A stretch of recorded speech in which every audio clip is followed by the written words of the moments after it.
The last shovelful of earth on Ming's grave felt like a door closing. It was a soft, final sound in the vast silence of the valley floor. Mr. Henderson, his face a roadmap of prairie sun and certainty, cleared his throat. He held out a small purse of coins. "Lynn," he said, the name sounding foreign and brittle in his mouth. "The town has collected this for your passage. Back to your people. There is nothing for you here now." His gaze was not unkind, merely practical. It was the gaze one gave a stray calf that needed moving on. Beside him, Mrs. Gable wrung her hands, her expression a careful performance of sorrow. The other townsfolk stood a respectful distance away, their duty done, their curiosity now turning to the question of what would become of the widow. A woman alone, and a Chinese one at that, was a problem to be solved, a loose thread in the tidy fabric of their settlement. When Lynn did not take the purse, Mr. Henderson's patience thinned. Or Mrs. Gable needs help at the store. Laundry. Mending. Honest work. It was an offer, but it sounded like a verdict. Lynn looked past them, past the neat grid of dusty streets and wooden storefronts, to the towering sandstone cliffs that bordered the valley to the east. Ming had called them the dragon's spine, a sleeping guardian. He had spoken of the way the rock held the day's heat long into the night, a slow and steady warmth. He had seen a kind of life in them. She finally met Mr. Henderson's eyes. "Thank you," she said, her voice quiet but clear. "I will not be needing it." She turned and walked away from the grave, not towards the town, but towards the small cabin she had shared with her husband. Her golden retriever, Bao, who had been sitting with his head on his paws, rose and trotted to her side, his presence a silent, unwavering comfort. The townspeople watched her go, a collective murmur rippling through them. "Pride," someone muttered. "She'll be begging by winter." Mr. Henderson shook his head, a man confronted with a puzzle he had no interest in solving. He pocketed the purse. The matter was, for him, concluded. She had made her choice. In the cabin, she moved with methodical grace. She packed Ming's tools, the heavy pickaxe, the sharp adze, the worn shovels.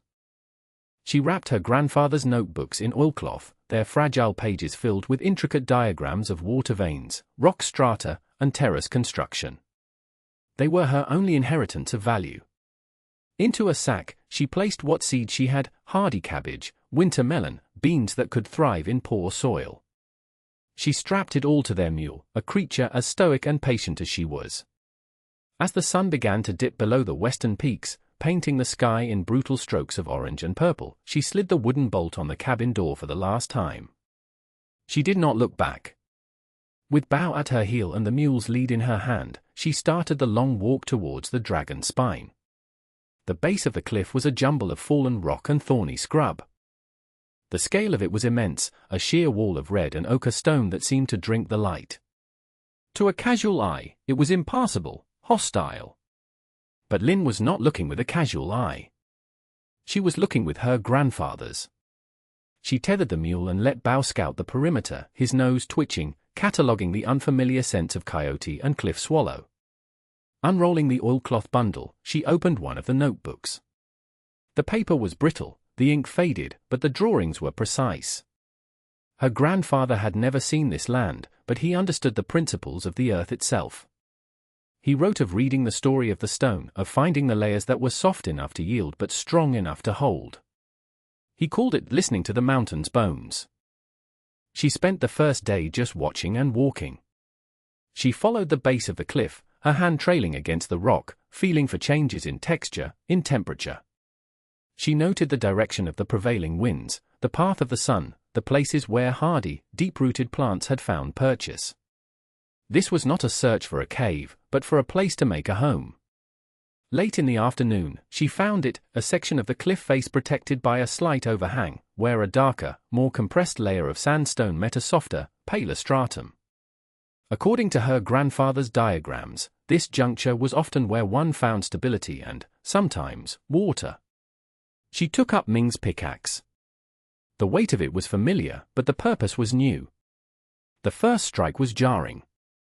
The sound was swallowed by the immense silence, a tiny, metallic chip against the geological time of the cliff. Her arms ached with the effort. Sweat traced paths through the dust on her face. By dusk, she had done little more than scar the surface, a shallow hollow no bigger than a dinner plate. It was absurdly, comically small. Anyone watching would have laughed. But Lynn did not feel defeated. She felt the beginning of a rhythm. She ran her fingers over the new-cut stone, feeling its grain. It was the first sentence of a long conversation. As darkness fell, she built a small fire, sharing her meager meal of dried fish and rice with Bao, who lay beside her, his body a warm, solid anchor in the vast, indifferent landscape. The stars emerged, cold and brilliant. She was entirely alone, but for the first time since Ming's death, she was not adrift. She had a purpose, etched into the rock. The days bled into one another, measured not by a calendar but by the slow deepening of the hollow in the rock. The initial scar became a niche, the niche a small alcove where she and Bao could shelter from the wind. Lynn's hands, once soft, became a cartography of her labor. Blisters formed, broke, and hardened into thick calluses. Her muscles burned, then strengthened, adapting to the relentless work of quarrying a home from solid stone. She learned the language of the rock. A change in color signaled a harder vein of iron, a crumbling texture warned of instability. She followed her grandfather's drawings, angling her cuts to distribute weight, leaving natural pillars for support. It was not brute force, but a negotiation with the mountain. One afternoon, her pickaxe struck a patch of stone that felt different, damp. A dark stain, no larger than her palm, appeared on the rock face. She stopped, her heart beating faster. Pressing her hand against it, she felt a faint, telltale coolness. It was the seep. A slow, patient bead of water emerged, clung to the rock for a moment, then another joined it. It wasn't a spring, not even a trickle, but it was a promise. Carefully, she carved a small basin beneath it, and by the next morning, it held a cupful of clear, cold water. She let Bao drink first, a silent offering of thanks.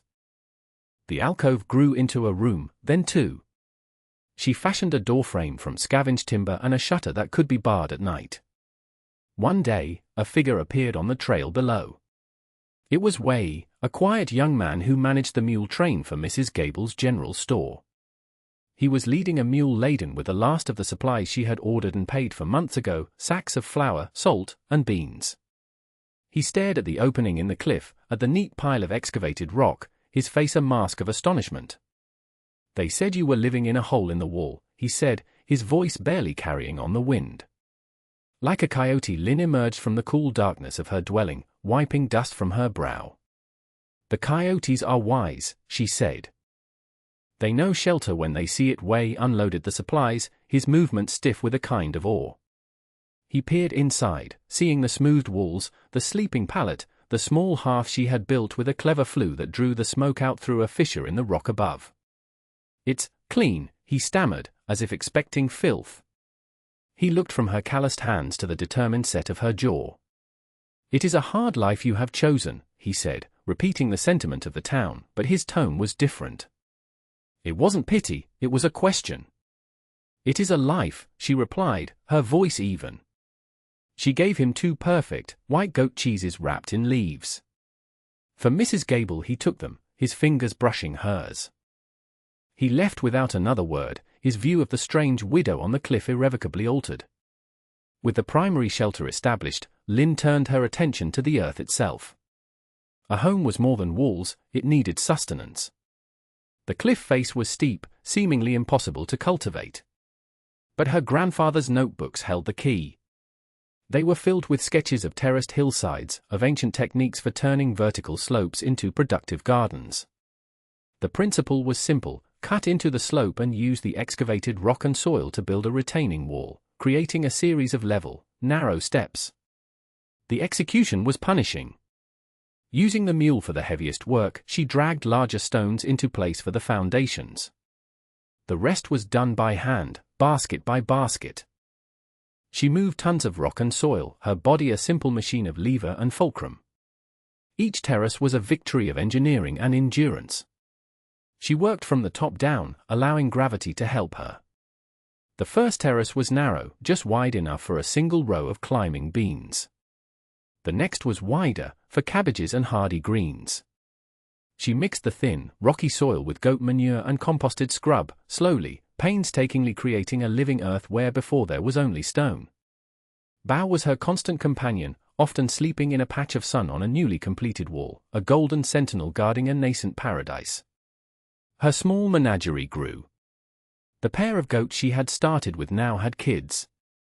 Their bleating was a welcome sound, a sign of life. A handful of chickens scratched in a pen she built against the cliff, their clucking a constant, gentle percussion. From her vantage point, the world below was laid out like a map. She could see the town of promise, its rigid grid a stark contrast to the organic curves of her terraces. She watched the ranchers drive their cattle to the river, the only significant source of water for miles. And she began to notice something unsettling. The river, which should have been wide and deep in late spring, seemed thinner. The sandbars at its edges were wider, more exposed. A faint, pale green ring was visible along the banks, marking a higher waterline that was now a memory. The farmers in the valley plowed their vast, flat fields, trusting the river and the sky. Lynn, building her world one stone at a time, trusted only the mountain and her own 2 hands. She started digging a new, larger cistern to capture every drop from the seep. The first harvest was a quiet miracle. The beans, trellised against the warm stone wall, grew thick and heavy. The cabbages formed tight, pale green heads in the shade of the afternoon sun. The melons, nestled on the widest terrace, swelled against the earth. It wasn't a bounty, not by the standards of the valley farmers with their acres of corn, but it was hers. It was food won from rock. Every drop of water was managed with a reverence born of scarcity. The seep in her dwelling now fed a clay-lined cistern inside the cliff, keeping the water cool and clean. From there, a narrow channel she had carved in the stone directed the overflow to the larger cistern outside, which in turn fed the terraces. Nothing was wasted. She watered each plant by hand, with a good dipper, giving just enough, never too much. It was a closed, careful system, a world in miniature. Wei's visits became more regular. He no longer came merely as a delivery boy, but as a trader. He brought news and supplies, a new shovel head, a bolt of sturdy cloth, and he left with goat cheese, eggs, and sometimes, a small bundle of fresh greens, a commodity becoming rarer in town. The river's low, he told her one afternoon, his eyes on the vibrant green of her melon vines. Mr. Henderson says it's just a dry spell. He says the summer rains will come, same as always, but his voice lacked conviction. He watched her measure water for the goats. "You have water," he said. It was not an accusation, but a simple, heavy statement of fact. "I have what the mountain gives," she replied, her standard answer. But she looked at him, truly looked at him, and saw the worry etched around his eyes. He was young, but he saw things the older men, set in their ways, refused to. "The mountain is patient," she added, more to herself than to him. "It does not change its mind for a season." He nodded slowly, understanding something he couldn't quite articulate. He looked from her small, thriving farm to the valley below, where the first hints of brown were beginning to tarnish the edges of the green fields. The contrast was becoming impossible to ignore. On his way back down the trail, he didn't hurry.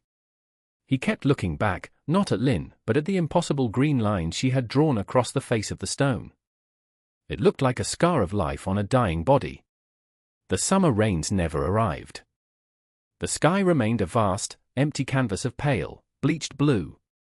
The heat was a physical presence, a weight that settled over the valley at dawn and did not lift until well after dusk. The river, the lifeblood of promise, shrank from a sluggish ribbon to a series of stagnant, muddy pools. The great fields of corn, the pride of the valley, withered on the stalk. The leaves turned yellow, then a brittle, ghostly grey. The wind, once a carrier of birdsong and the scent of fertile earth, now carried only dust. From her high home, Lynn watched the slow, unfolding catastrophe. Her world remained an island of green in a sea of brown. The cool stone of her dwelling offered respite from the oppressive heat. Her cisterns, carefully managed, were still half full. She brought her livestock, 2 cows, now, and the goats, into a newly excavated third room during the punishing midday hours. Their soft chewing and lowing were sounds of normalcy in a world gone wrong. Her terraces, shaded by woven grass mats during the worst of the sun, continued to produce. Her life was hard, but it was stable. It was a system in balance. The same could not be said for the town. The community well was the first point of conflict. It was put under ration, a bucket per family per day. Tempers, already frayed by the heat and the dying crops, snapped. Shouts echoed up from the valley floor, faint but sharp, arguments over a spilled bucket, a tethered horse drinking its fill. Fights broke out.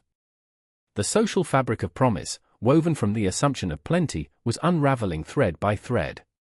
One evening, as she sat with Bao watching the sun set, she saw a flicker of orange in the distance. A barn fire. No one had the water to spare to fight it. They could only watch it burn, a stark, hungry light against the twilight. Lin felt no satisfaction, no vindication. She felt a deep, quiet sorrow. They had called her a fool for turning her back on the valley. But she had not turned her back on the land, only on their way of living on it. She had listened to the mountain, while they had only ever shouted their demands at the sky. And the sky, it seemed, had finally stopped listening. The day they came, the heat was a shimmering haze that distorted the air. Lin saw the dust cloud from their horses long before they reached the base of her trail. There were 3 of them, Mr. Henderson, his face grim and set like a stone, Mrs. Gable, her expression unreadable, and a rancher named Frank, a big man made smaller by defeat. They dismounted and began the steep climb, their movements heavy and reluctant. Bao let out a low growl from the mouth of the dwelling, but Lin quieted him with a hand on his head.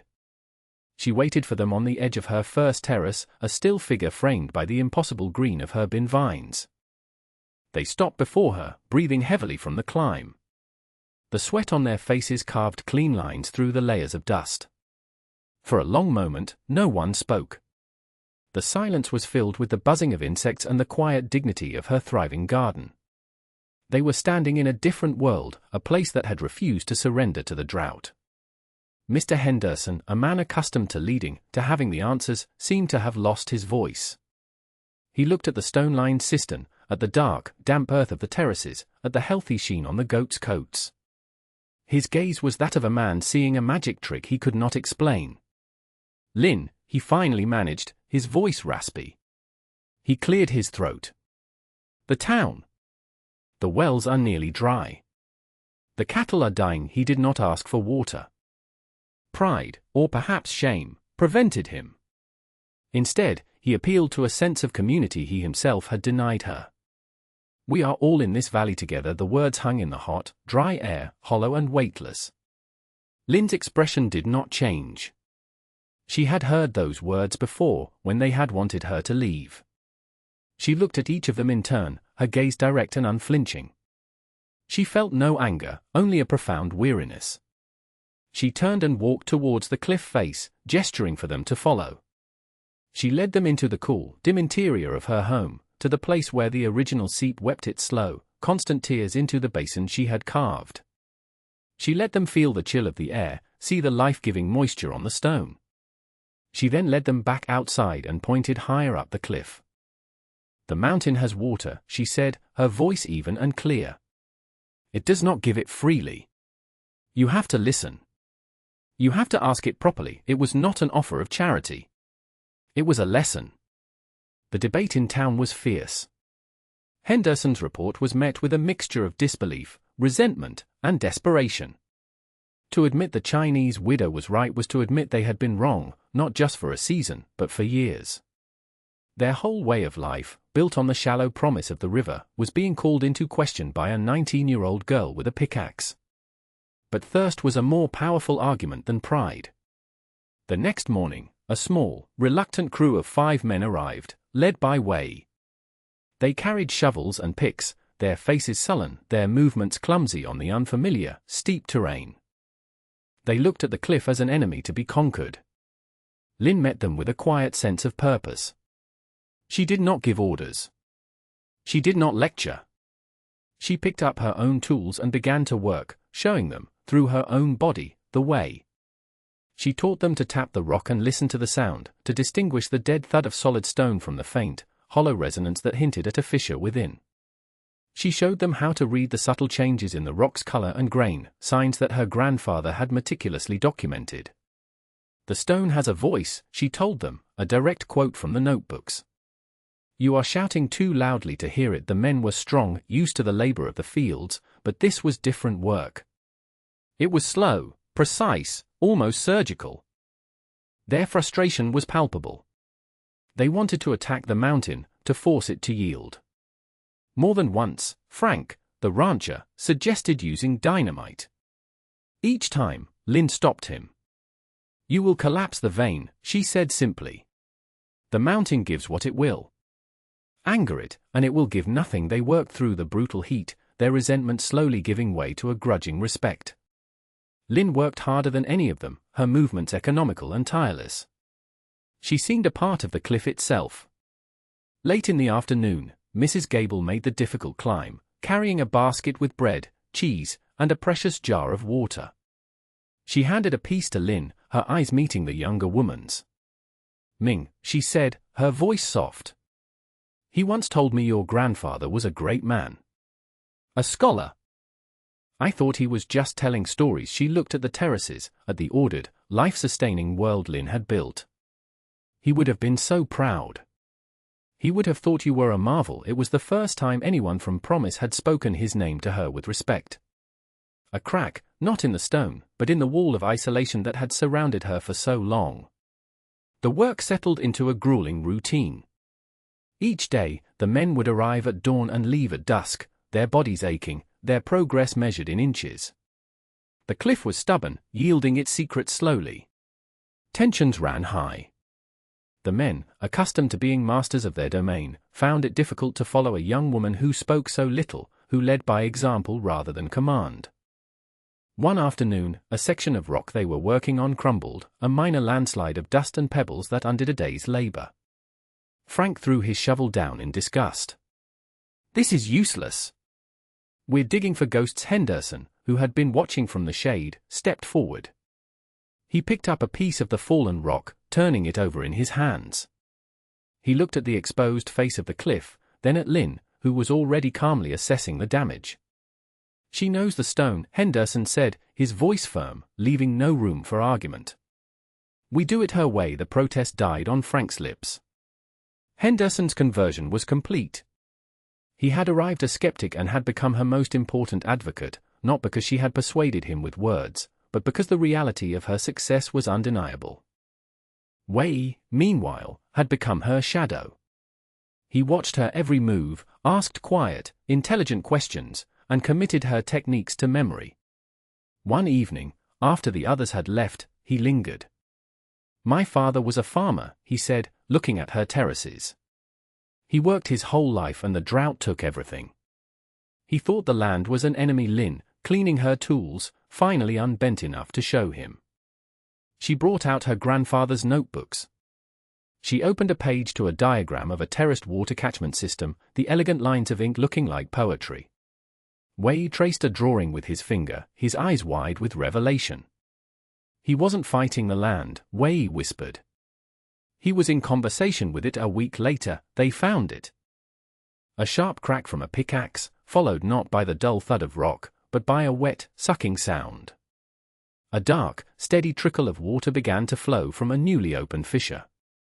It wasn't a gush, not a flood, but it was more than the seep. It was a steady, reliable stream. They scrambled to divert it into the new, larger cistern they had been carving out. The sound of water splashing against stone was the most beautiful sound they had ever heard. It was the sound of survival. The drought broke in the autumn, with a week of slow, soaking rain that turned the valley from a dust bowl into a sea of mud. The river swelled, and a carpet of pale green fuzz appeared on the long-dead fields. The people of Promise rejoiced. They celebrated the end of their ordeal, the return to normalcy. But it was not a true return. The memory of the parched earth and the dying cattle was too fresh. The hardship had changed them. They did not abandon the cisterns on the cliff. Under Henderson's direction, and with Wei now acting as foreman, they expanded them. They spent the winter reinforcing the walls and carving a network of stone-lined channels to direct the water down to a holding reservoir at the base of the cliff. They had learned the drought's most important lesson: the river was a fickle provider, but the mountain was a steadfast one. Lynn did not move down to the valley. The home she had carved from the rock was more a part of her than the cabin had ever been. She remained on her cliff, a quiet fixture in the life of the town. Her isolation was over, replaced by a steady stream of visitors. They no longer came out of pity or desperation, but for trade and advice. Mrs. Gable brought her cloth and thread in exchange for goat milk.